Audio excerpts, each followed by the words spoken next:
Today we are discussing Summerween.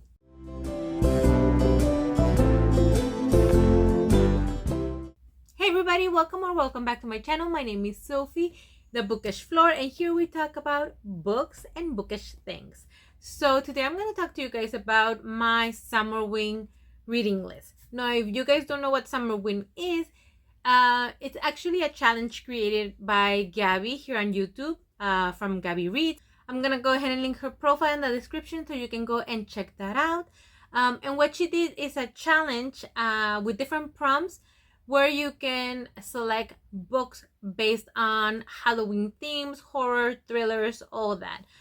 In my case, I also created a bingo, which is gonna be on my Patreon or on my shop if you guys wanna go check that out. And mine are images that you can either have on the cover, have on the title, or just mentioned in the book. However you wanna play it, the whole point is that we have fun with Summerween.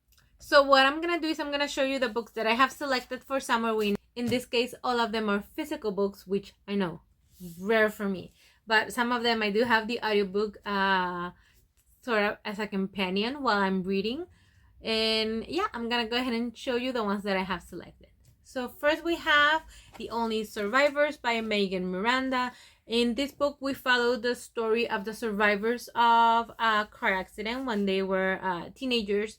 A group of teenagers get into a car accident during a trip, like a school trip, I believe. And a few of them survive, and they meet up every year kind of to be together, to remember, perhaps to protect each other. And then in one anniversary, one of the survivors unalives themselves. And then by the 10th anniversary, our main girl wants to have nothing to do with the group. She wants to disappear. She changes her address, her phone number, everything, but she still receives a message and telling her that one other survivor has unalived themselves. And she doesn't know what's going on, so I think it's gonna be like her trip down memory lane and perhaps going back to town to see if she can solve what is going on. So that is The Only Survivors. The next one is Killers of a Certain Age, and this is by Diana Raidborn. And this book is about former assassins, current senior citizens who really just want to retire, but the question is it possible for them after the life they have led? And I guess we're gonna find out in this book. The next book is a mystery, is The Lost Melody. This is by Joanna Davison Politano, and this book is the story of a girl whose father passes away, and in the will he designates the care of a person who is in a mental institution to her daughter. But when she goes there to find that woman, she is not there, and they say that they don't recognize that patient. She doesn't recognize the name, she doesn't remember the woman, but there's something about the face that is familiar to her. And as she is exploring and as she is investigating in this hospital, things start to become a little bit strange for her. My next pick is Payback's a Witch, and this is about Emily, a girl who is a witch, doesn't have a lot of power, so she decides to kind of move away from the small town where she lives and take on like a whole new life. But she is tempted to come back, and when she does come back to town, she meets up with Talia, a girl from her town who is also a witch. She is heartbroken because she was just broken up with, and the guy who she was with didn't treat her all that well, and she's looking for another witch to help her in her revenge. But Emily is not sure if she wants to participate or if she can even participate in this, but also she is not sure why she cannot stop thinking about Talia. So let's see how this one ends. The next book that I'm gonna be reading for Summerween is Mexican Gothic by Silvia Moreno Garcia. This book is about a girl who has a cousin who is married to an Englishman. They live in an hacienda. They are from a higher economic and social class. And she goes, after receiving a letter from her cousin saying that not everything is great, she goes and visits her, and then strange things start happening at the hacienda.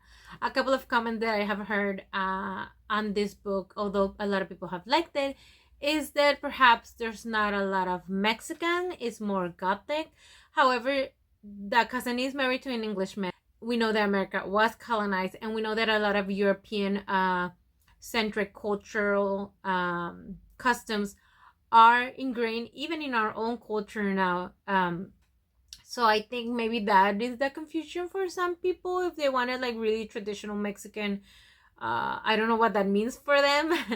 In our case, we know that it's a mix, and obviously there was a lot of a mix from racial, from language to culture to food to a lot of things going on. So this is no exception to that.